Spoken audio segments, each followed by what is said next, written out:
Anyone who has ever worked on a group project knows how difficult it can be.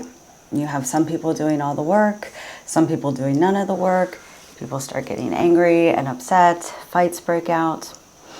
And deciding to break away from Great Britain was one heck of a group project for the 13 colonies. And it got messy because, treason.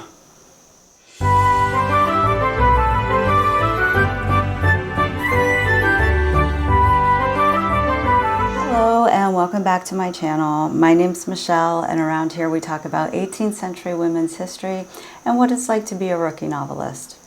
Now, if everything goes according to plan, my novel ends with Maryland signing the Declaration of Independence. That's where the draft is right now.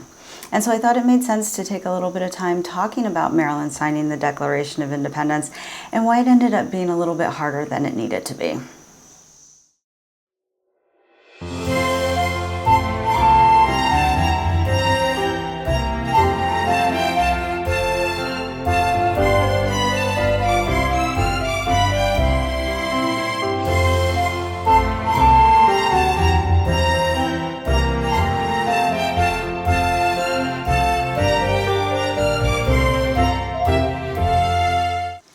Richard Henry Lee launched Independence Summer on June 7, 1776, when he proposed to the Continental Congress that it was time for the colonies to break from Great Britain.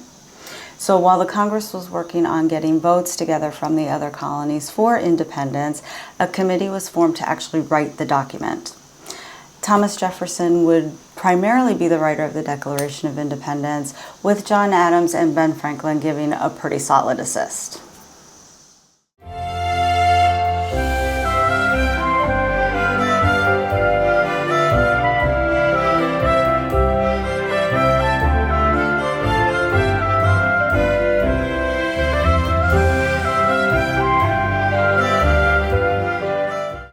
So in Philadelphia, Team Maryland consisted of William Paca, Thomas Stone, and John Rogers.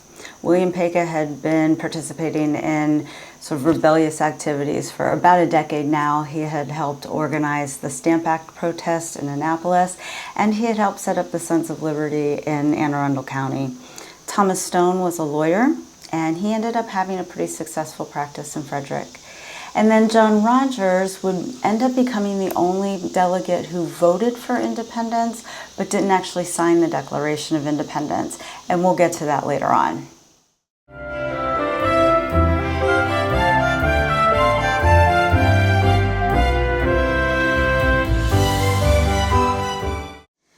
Maryland ended up being a bit difficult because the colony actually felt it had been well served by the British government, and Maryland even specifically instructed its delegates in Philadelphia not to vote for independence or to support anything that would end with any kind of severance from Great Britain.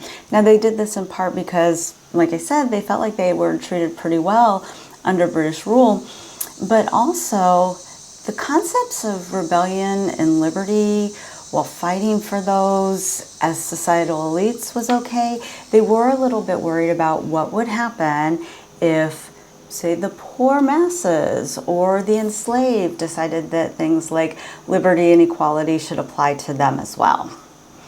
Now, Maryland was being difficult, and I really like this quote from John Adams. I'm going to read it because, it's John Adams. And he says this: Maryland was so eccentric a colony, sometimes so hot, sometimes so cold, now so high, then so low, that I do not know what to say about it or expect from it. When they get a-going, I expect some wild, extravagant fight or other from it. To be sure, they must go beyond everybody else when they begin to go.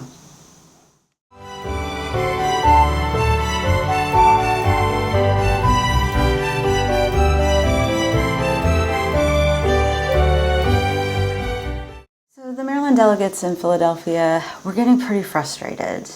They really felt like the convention in Maryland, which was giving them their marching orders, was out of touch with what actual Marylanders wanted. And so they demanded that the Maryland Convention really go to the grassroots and find out what actual Marylanders were thinking. And it turns out that Maryland really did want independence. Frederick County especially came forward and said, look, y'all need to be voting in line with the other colonies who are voting for independence. And part of this was because Marylanders were reading Thomas Paine's Common Sense, and they were hearing rumors that the king was going to use vigorous measures against the colonies. What did that even mean?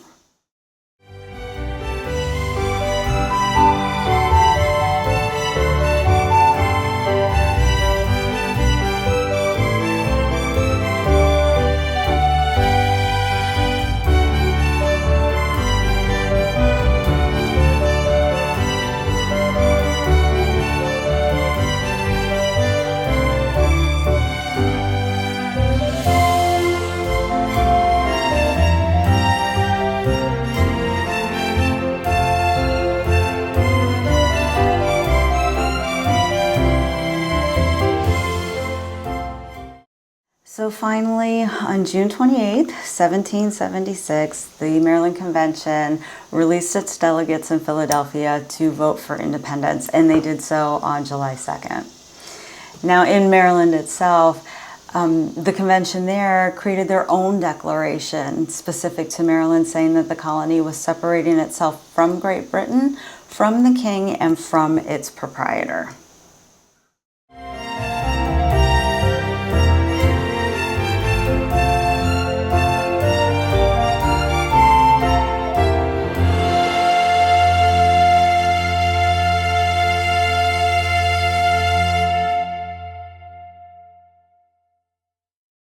So it would take about a month for the declaration to be printed so that it could be signed. And in that time, Maryland sent 2 more delegates to Philadelphia.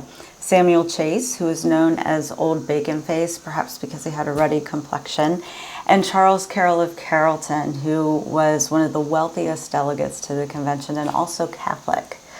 So Samuel Chase and Charles Carrollton would both sign the Declaration of Independence, as would William Paca and Thomas Stone. And John Rogers, as we mentioned earlier, did not sign the Declaration of Independence because he was too sick to do so.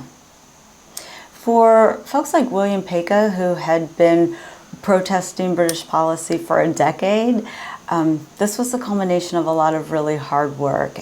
And for someone like Charles Carrollton, this vote of independence showed a real faith that the colonies could build a strong, sustainable, and prosperous country.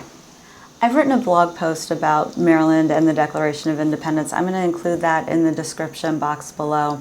And I'm also going to include a little creative piece from the perspective of Mary Paca, William Paca's wife. As always, thank you for getting nerdy with me, and I'll see you in the next video.